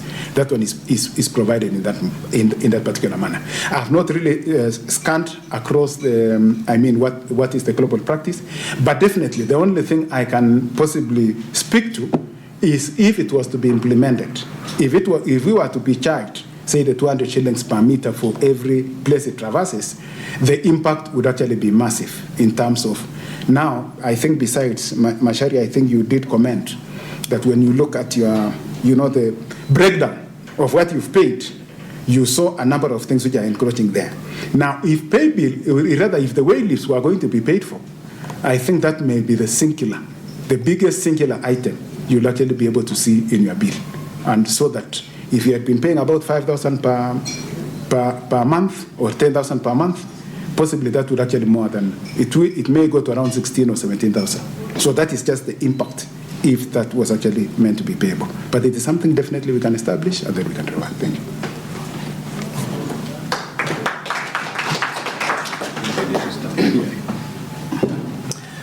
Yeah, thank you very much. I think we have a roaming mic, which we are going, and we need to agree.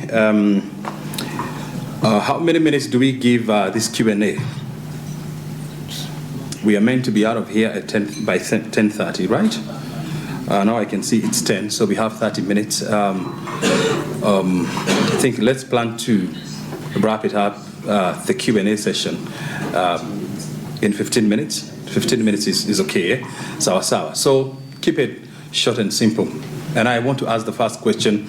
In 2015, the International Finance Corporation embarked on a study. Yeah, they hired a financial advisor in the name of Tetra Tech to study the system losses at Kenya Power.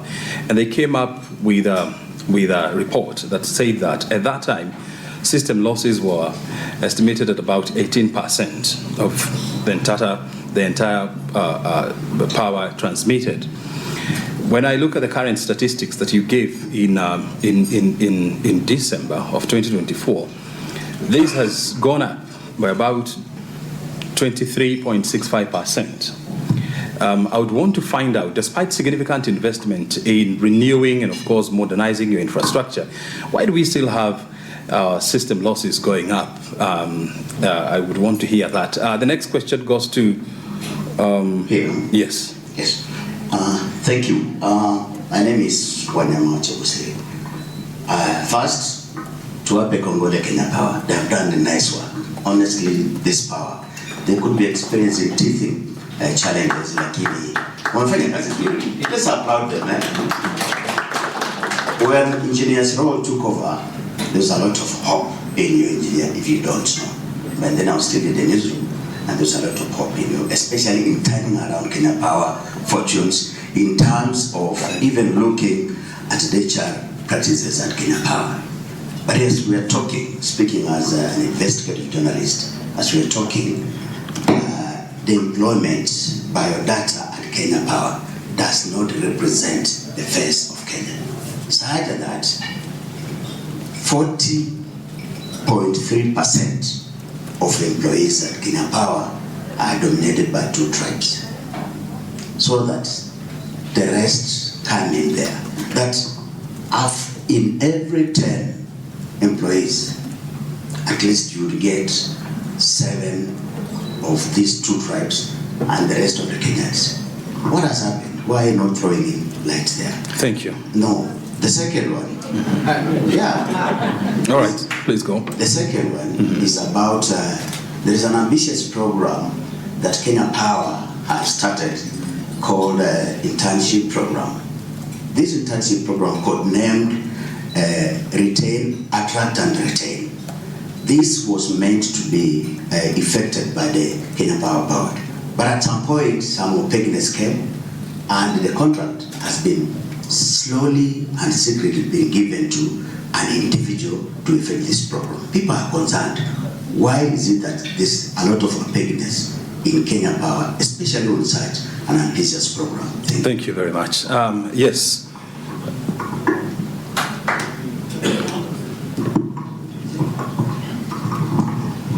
Thank you for the opportunity. The MD, my name is Topista Nabusoba.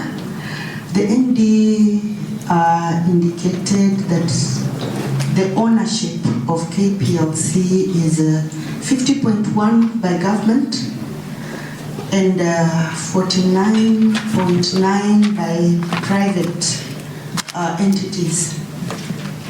Is this the ideal? And my question therefore is, shouldn't the public, which is also the consumers, also have a stake in the ownership? Thank you. Very good. Waka. Thank you. My name is Tom Jalio from the Star. I'd also like to give credit where it is due. where I'm from, the power problems used to be endemic, but in the past year or so, they've significantly reduced. Be that as it may, last month we had a blackout for 3 days, and as Mashada Gaito pointed out, I was wondering if on behalf of the estate where I come from, I can mention it is high-rise estate. It's in the heart of Nairobi. And I was calling customer care, and they told me there's only, that is at night, there's only one emergency team, and it's been deployed to Karen. So I'm wondering if you're in the heart of Nairobi, it takes that long for such an issue to be resolved. What about someone who is in the middle of nowhere? So the second question is about compensation. There's a bill that was proposed in Parliament, I think last year. The other month I had it moved to another stage. So I was wondering what is your take on that bill? Because it proposes compensating consumers for losses incurred whenever there's a power failure, which I think from where I sit is a good idea, because even in estates, when you're coming home from work, you want to cook, you have food you've left in the fridge and it goes to waste. And there are many people who are working remotely nowadays, and also businesses based in estates. Thank you. Thank you. Yeah, give it to Akaba, and then I think the MD is going to respond. Let's avoid clapping at this point. We'll get to the point where we'll clap. Quite a lot of sensitive issues, of course, that touch on people's lives daily. My question is about culture, especially because a lot of the questions that have been raised up to now deal with culture, the way people behave, the way things are done, and it raises the question of trust. When you've spoken for the good part of an hour, a lot of that material is technical and a lot of people will not understand it. So for the public, they simply want to be able to trust you and the organization to do what's right and to deliver service affordably, conveniently, and in ways which will not offer stress. So my question is, what's the organization doing to build trust, especially knowing in the past that this has been severely eroded, as you can see in the questions that Tom has asked? And secondly, what does the company do to embody a uniform service culture so that people can expect some sort of level of service? Everyone has a Kenya Power story, most of it negative. So what efforts have been put in place to address these sorts of concerns from those two spaces? Thank you. Culture and trust. Very good. Thank you. I think let's give the MD the opportunity to respond to those 5 questions, and then I will pick it up from there. We'll have another round of 5. Mr. MD, you can respond on the issues of diversity, opaque in hiring, company ownership structure, compensation, long turnaround time, as well as building a company that's built on trust and culture. Thank you so much. Let me begin with the last question. What is the company doing to embody uniform service culture, the building of trust, and I think there was also the issue of, yes. So one of the things that possibly, and this can actually explain even from the ready kilowatt time up to now, is that for you to have a strong, reliable network, there are a number of things that need to happen at the same time. If you look, I think you remember the continuum between generation, then there is transmission, and then there is distribution. What has happened over the past 10 years is a very ambitious growth in terms of connecting more customers. I think if you look at the customer growth, just for the last 10 years alone, it's almost exponential. We started with, I think, under 2 million, and in a very short while, we're actually approaching 10 million customers. But if you look at the transmission space and the medium voltage level, there is very little which has been happening there. So that you've really expanded the network to be very wide. But at the middle here, there needs to have been some investment. But I would not fault anyone, because I think at times the ambition to ensure people are connected is a very noble objective.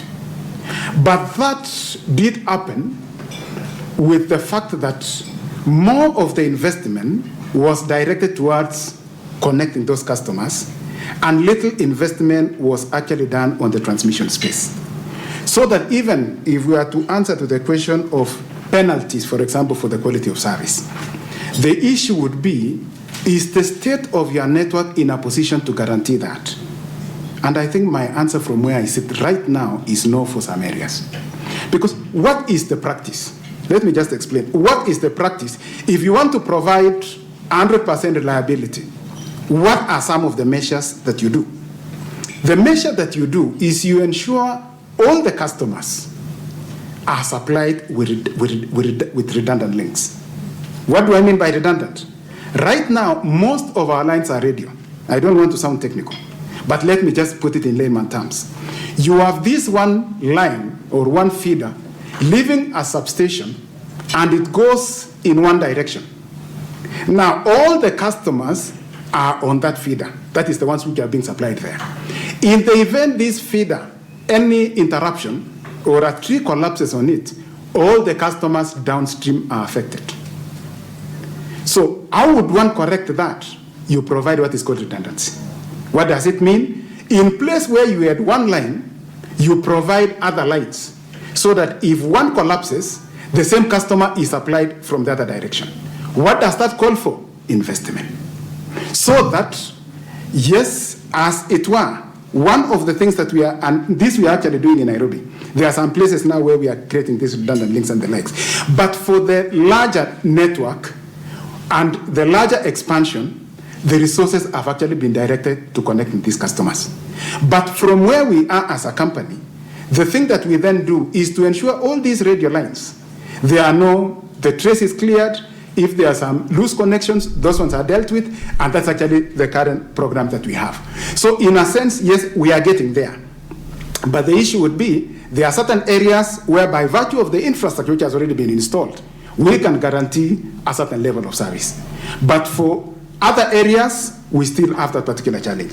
Then the other issue, which I know I did mention, even in the course of this, is the issue of what the public is also doing that is not assisting us to provide this quality service.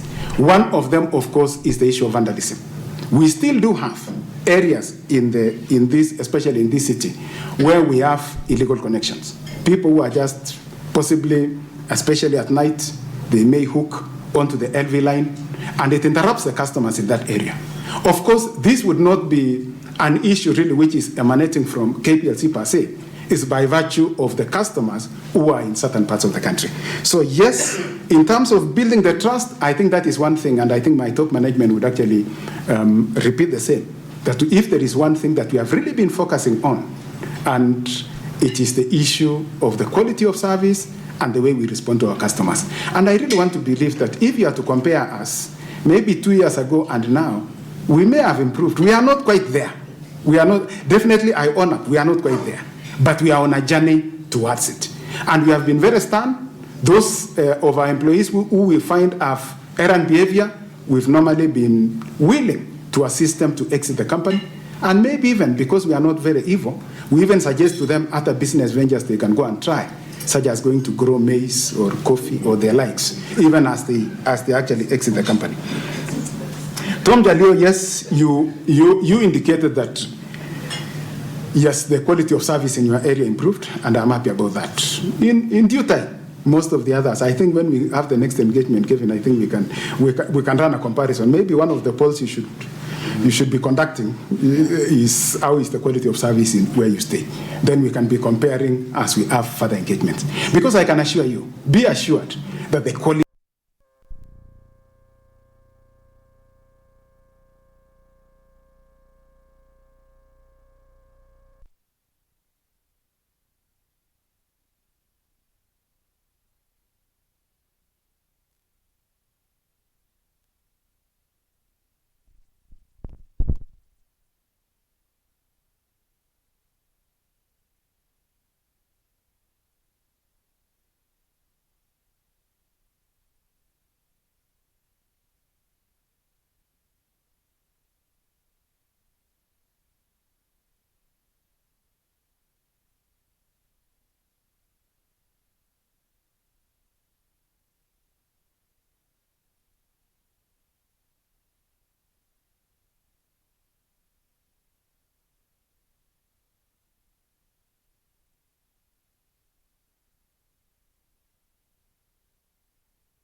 biggest constraint.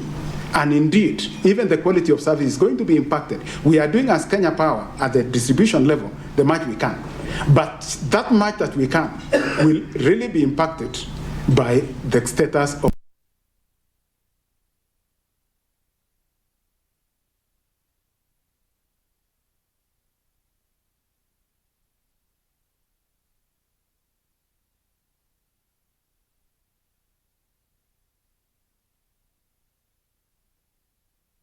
course, the government, and your question was, should the public, get more? We have 49.9. That's actually owned by the public, 49.9%. But of course, as we go along, and these are shares traded in the Nairobi Stock Exchange. I think for those who who want to participate in that space, and I do know that there are those who bought shares.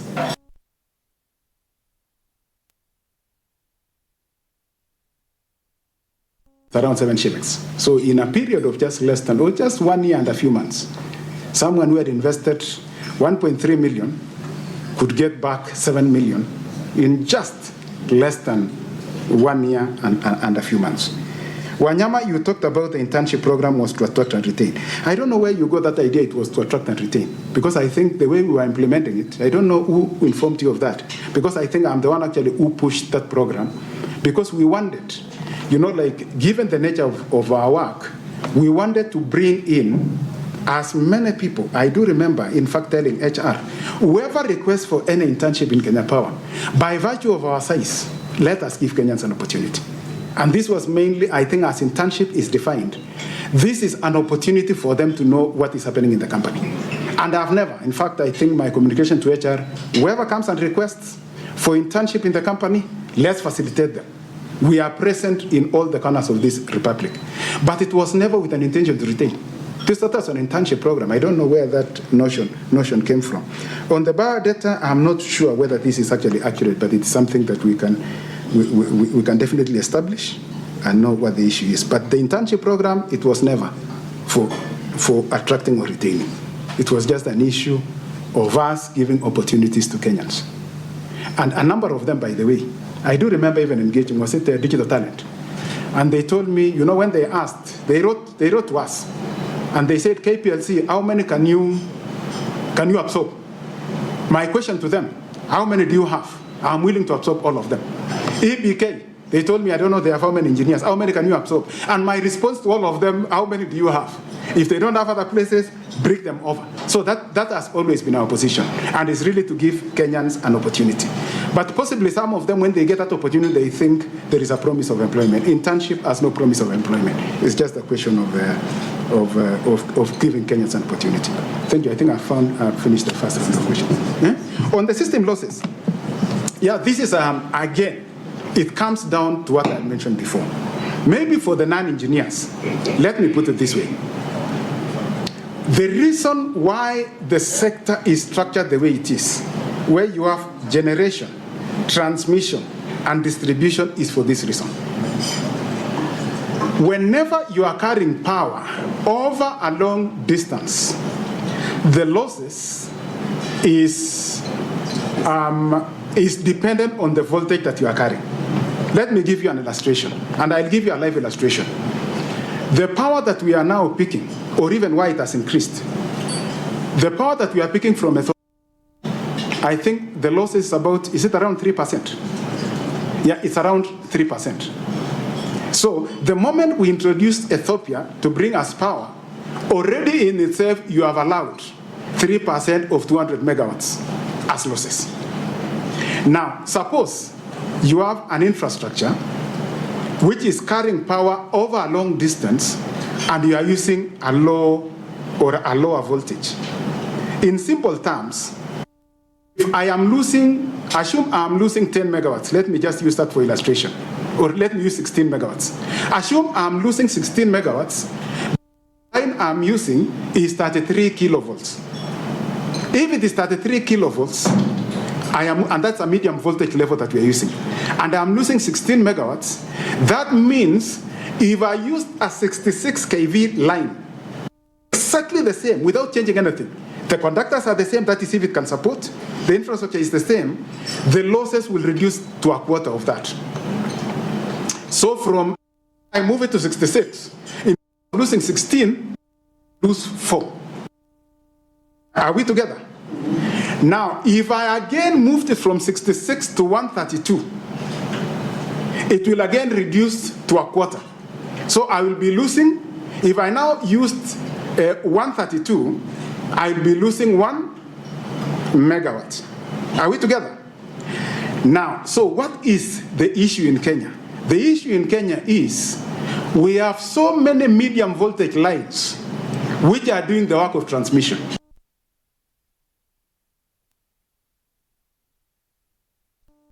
From Lanet, serving Marala, if you add the entire length is 1,500 kilometers.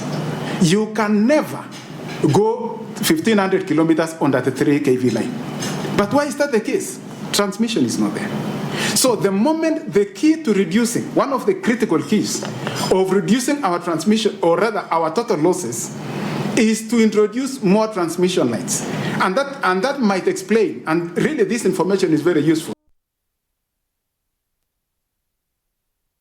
The transmission lines that we need to do, it may not just be like we don't know what these things are to serve. It is to answer the call of reducing the technical losses. Again, if you expand an LV line, LV is the one that you normally use from the transformer. You have this 4 line that is horizontal.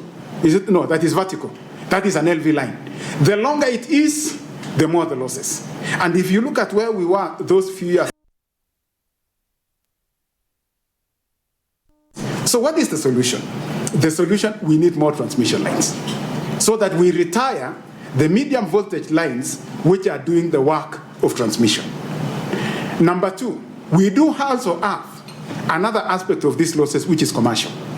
The commercial losses now are the thefts, which I did mention about, people hooking onto the LV lines, and some on direct connection, and that one we are closing in. But definitely, the biggest challenge would be dealing with the technical losses. You have a very big role as the media to assist us.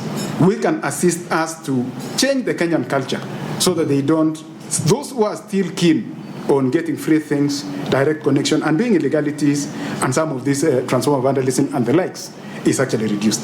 So there is a joint effort that we can work together towards actually addressing that. But yes, it is true, the current losses is at 23%, which of course it used to be 26, like you said. Now we are 23, but as you expand the network, you expect it to increase. But as we introduce more transmission lines, we expect it to reduce. So there are those 2 things. Expand the network today, the losses increase. But introduce more transmission lines, the losses reduce.